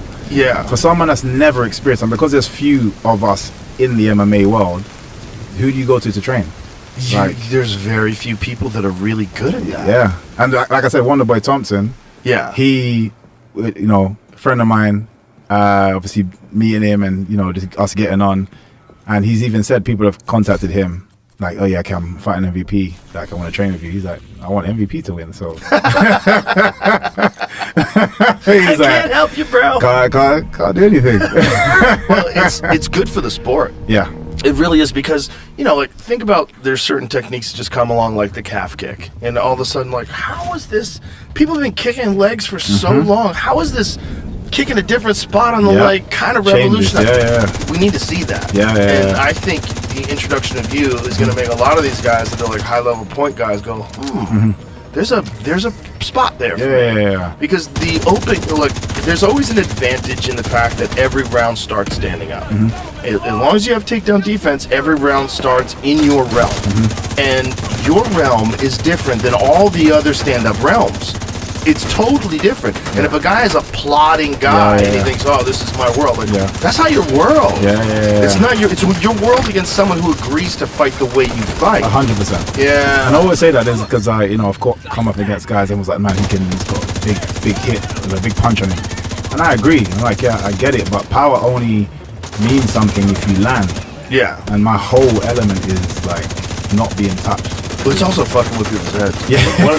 One of the things you did during the Jared Cannonier fight, after you hit him, you like, calm down. Calm down. I was like, oh no.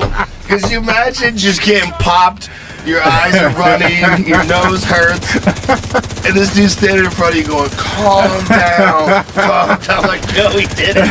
Oh no. But that's it's psychological warfare. But that's the end. That's kind of like part of my personality coming out, and the entertaining side of me.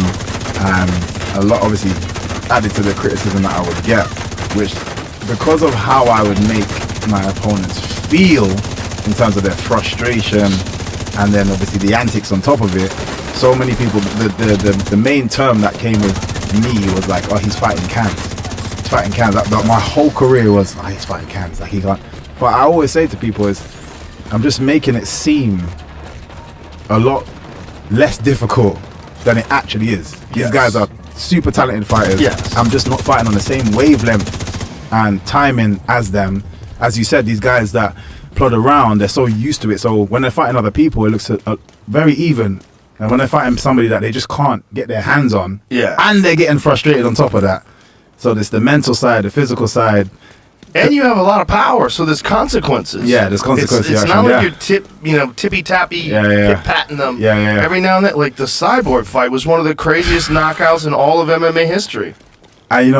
One thing I actually wanted to do, I actually brought some gifts for you, but one of the things I actually wanted to bring for you. Don't tell me you brought a piece of his head. No.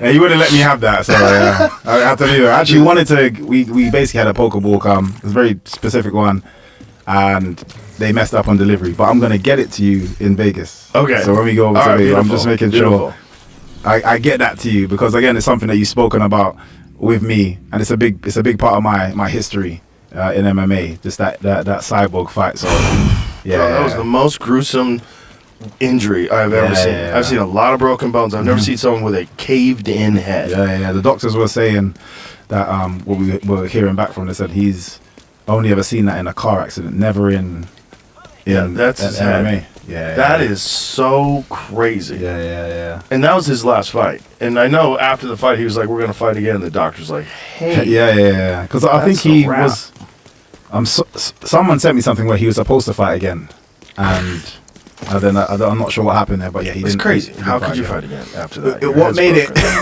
I felt very bad, obviously, at the time as well. But then I didn't see him for another 2 years. It is right here. Boom. That was just. And the sound of that was. It's only when I watched it back. Give me the sound, Jamie. It's hard to breathe. So just about everything you need in a fight, you lose off the lip shot. It can. It's over. It sounds like a baseball bat on a pumpkin. Yeah. You know what I mean? Just whop. Yeah. Oh. Yeah, it was different. The thing is, I didn't know. I keep telling everybody I didn't know what happened, because obviously they're like, you celebrated, like threw the Pokeball at him afterwards. I did not know. You thought it was just a knockout. Yeah, this was a knockout. And obviously, because from kicking his legs, I'm assuming maybe I broke his nose, or because I can see he's not out, but he's in pain. It must be something like that. It's only the next day that I found out. But yeah, it was a bad one. That was a bad one. Yeah. It was a very bad one. And the thing is, like I said, I met him, I want to say like 2.5 years later down the line. Obviously, this clip's just been going crazy online and so on and so forth. And I felt awkward. I didn't want to. But also, he had come over for another MMA show, but with one of his students. But one of his students was fighting one of my teammates. And at the beginning, my coaches were like, "Oh, do you want to, go and at some point go and see him and say hello?" I was like, "Yeah, please. Like, I'd love to, because that's the last time I saw him." The fight happens, and my teammate is known for his leg locks and breaks his student's leg. So I'm like, fuck's sake. Oh, God. So the officers were like, do you want to go and see him? I was like, yeah, I'll try. I just felt like I needed to. Sure. And I kind of walked into the room. His guy's obviously upset for losing. He's like getting sorted out by the medics, and he's sitting there, just looks at me, and I'm like, hey. What do you say? Like, unlucky. Like I was just like, he's like shook my hand, like I could just feel the energy wasn't right. It just wasn't the right time. But I didn't know when I'd get to see him again, and I haven't again since. So yeah, I just felt it's just one of those things. I just felt bad. Yeah. But what do you do? There's nothing. Yeah. What do you do? Guy's got a broken leg. You broke his head. It's just wants to stay the fuck away from you and your crew. I mean, at least you're nice about it and friendly. It is what it is. Yeah. It's such interesting because you've trained with Marius, my coaches, one of my coaches, Marius, and obviously he says to say hello. Tell him I said hi. Yeah. He says he trained with you guys. I think you guys trained for about 4 years with Eddie Bravo as well. Yeah, I've known him for 20 years. Crazy. And that's a big part of my history now with them two, the brothers, Alexis and Marius. Were you at the gym when Lee? When Lee Murray was? No. I was just after. Yeah. Luckily. But interestingly, though, when I was at the time that he was around, I was still very heavily focused on the points fighting, kickboxing. So, but a friend of mine was training at Shoot, and he was like, "You need to come and train with these guys. Like these guys are serious." But for me, MMA was just never going to be a thing that I'd ever see myself in. Really? I've always seen it as, I guess, like your average fan back in the day and sometimes now, of like, it's brutal, man. Right. And again, I'm a points fighter. Like, I don't see myself being good enough or tough enough to fight these guys. Like, what changed? Hostile broadcast picked up. Obviously, I had a successful career in kickboxing, but it didn't really go anywhere. It's like you're fighting the same people over like the amount of times me and Raymond have fought, and we were like some of the top two guys. Like we're both in the competition. Like we both walk in the room, everyone's like, "Oh my god, are these guys gonna fight?" Like, we were the guys. But I'm fighting the same people, and it's just like everything. Everyone hoping that you're gonna lose, or your fans are kind of like supporting you. And then I come back to reality, come off a plane, I traveled, I fought all the whole week or whatever, won a world title, and I've come back home and nothing. I come back home to just me being myself, just me being me, which I'm okay with. But there's no recognition, there was no sponsorship. I paid to do everything, and I loved it. And if I could choose the route again, I'd still do it because I absolutely loved it. But there comes a point, I'm getting older, and it comes a point where I have to. I'm now starting to. But at the time, I'm a kid. But now it's getting to the point where I have to work, and so now it's like I can't do this forever. But at the same time, I know I want to compete for a living. I just didn't know what. So then I said to myself, okay, cool. I need to take a step away from this. I know while I'm in this will be a distraction. I'm not going to be able to focus on things because another competition that I'm going to want to win is going to come up and it's going to turn my attention. So I said, look, I said to everyone I'm retired. I thought, let me say it to as many people as possible. So then it's hard for me to turn back on it. So I'm just like, I'm retiring now, not fighting again. Yeah, this is my last fight, And I said, cool. Started to go around looking at boxing gyms, looking at full contact kickboxing, looking at MMA gyms. And the first gym I actually went to was in Miami, Coconut Creek American Top Team. Yeah. Because my sister used to live in that area. So I got my siblings over in America as well. So came out there, and in my head at the time, there's only few people from the UK that was doing anything in MMA. So when I was like, maybe I'm gonna try MMA, I was like, I obviously have to go to America, and I'm lucky enough to have siblings that live over there, so I'm good. So get to American Top Team. I go in there, I'm like, this is where I'm gonna start. Like I've met a couple of the coaches and just kind of like general chit chat. I didn't tell them who I was or anything. Just kind of saw the vibe. The facilities are amazing. I was like, yeah, this is going to be my new life. And then I get back to England, and a good friend of mine, Marvin Francis, was like, just in case, just have a look at some gyms over here. You don't know. Just before, because obviously I got things to sort out before I can just make the full move. So while you're doing that, let's have a look at a couple of gyms. And we did some research. We went to a couple of the Gracie gyms, went to a few other gyms that I was around. Then I found London Shoot Fighters. I hadn't done any research, and at this time I personally wasn't watching MMA at all. The only person I What knew, year is this? So I would have been.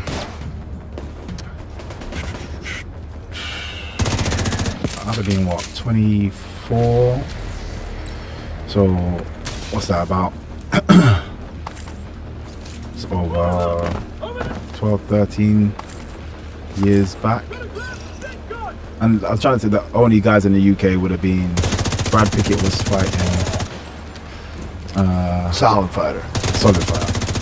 Michael Bisping was fighting.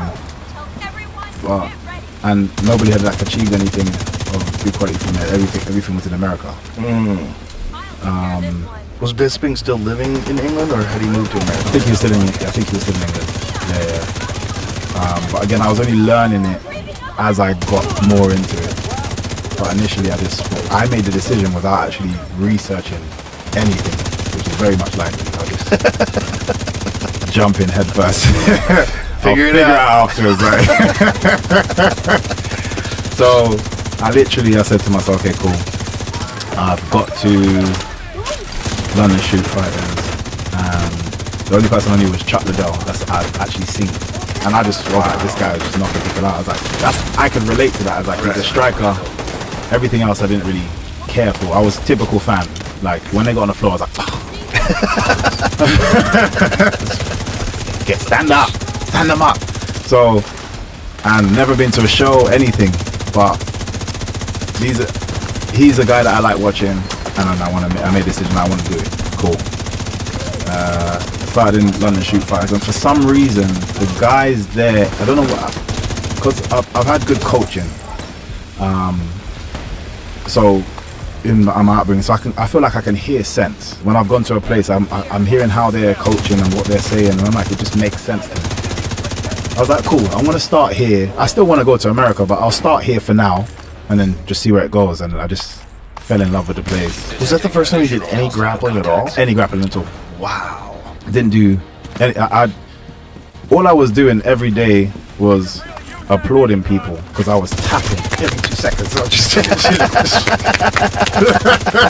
every 2 seconds. Frustrating, right? But I loved it though. Oh, well, you have a good mindset. Yeah, it was weird. Like I kind of enjoyed the fact that like I'm looking at this guy. Like if I saw you on the street, in my head, Right.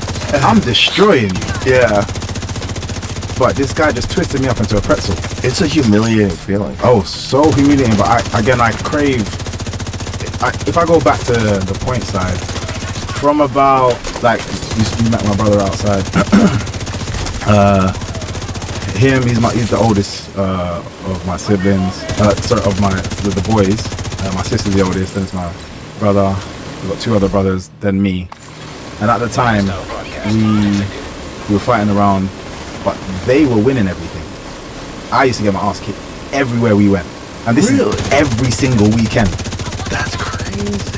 When something truly works for you, you want people to know about it. AG1 Next Gen is your daily healthy drink. Just 1 scoop combines your multivitamin, pre- and probiotic, superfoods, and antioxidants into one truly simple, delicious habit. I partnered with AG1 for so long because they're committed to constantly improving. And their latest clinically studied formula features more vitamins and minerals for more comprehensive support while still maximizing absorption in the body. And I know I've talked about AG1 for a long time, but if you haven't checked it out in a while, now's the time. AG1 has a lot going on, including new flavors, berry, citrus, and tropical.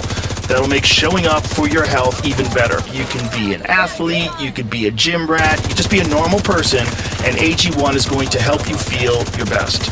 When you subscribe today, you'll get a free bottle of AGD3K2 and 5 AG1 travel packs with your first subscription order. Just head to drinkag1.com/Joe Rogan or click the link in the description. That's drinkag1.com/Joe Rogan.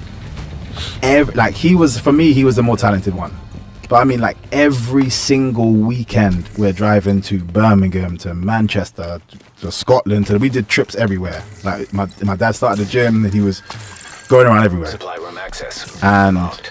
every weekend, it's like 3 hours that way, 4 hours this way.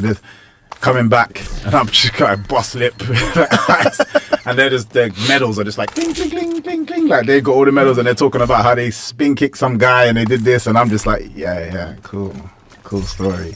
Agent And requesting I got backup. destroyed for 4 or Hostile 5 broadcast years, detected. and when I got to a Was that one, qualifiers. Beijing Kenobi Is thing in guy? Birmingham. So you got defeated. It was an IASCA qualifiers, and I managed to win that, which that in itself was success for me. Like, I'm like, oh man, I qualified to go to the World Championships. I've already done well. Everyone else they were supposed to do it. Like, they're good enough to have the expectation of themselves. So then I get to the World Championships, and the way they seed fighters in the US was very different to the UK at the time. So I had one fight, another fight, and I'm winning, and I'm like happy. I'm like, I must be in like the finals already. And then they're like, okay, bring the seeders fighters in, and there's like a shitload of fighters Combatants join your mat, and I'm like, oh. And my dad would tell me, he's like, yeah, I think you're in the semis. I think you're in the quarters. And then he was like, bro, just keep fighting. He said he couldn't work it out. I don't know. Seriously, I genuinely don't remember. I just remember just feeling tired, and I didn't understand why this was still going on, because in the competitions, 3-4 fights you're in a final. Right. And I was at least 10 fights deep and still felt like I was fighting All in a day? in a day. Wow. So there's again, the that guy die, IASCA World Champ is in Orlando, Florida. I wish I can see And where he died. it was the big, at the time, wonder if he has the to shit or biggest eat. points kickboxing competition. So there's thousands and thousands of competitors, kids, adults, doing forms, doing, katas and all this stuff. And then you had the points fighting, the light contact fighting, and that was it. And yeah, it just all day. And then it literally got to this, like, okay, I won a fight, and the guy was like, okay, you're in the final next. The referee said that to me, and I was like, oh, what? Like, I can't believe I'm in the final. And this guy was very good. I can't remember his name. He was young. I think it was like 12 or 11 at the time. And I won the fight. Just collapsed to my back. I was just like, oh my God, everyone ran in there, because again, nobody expected that of me. And I remember going in there, the trophy itself was 6 foot tall. And in my head, I was like, I just want one in my house. And I managed to win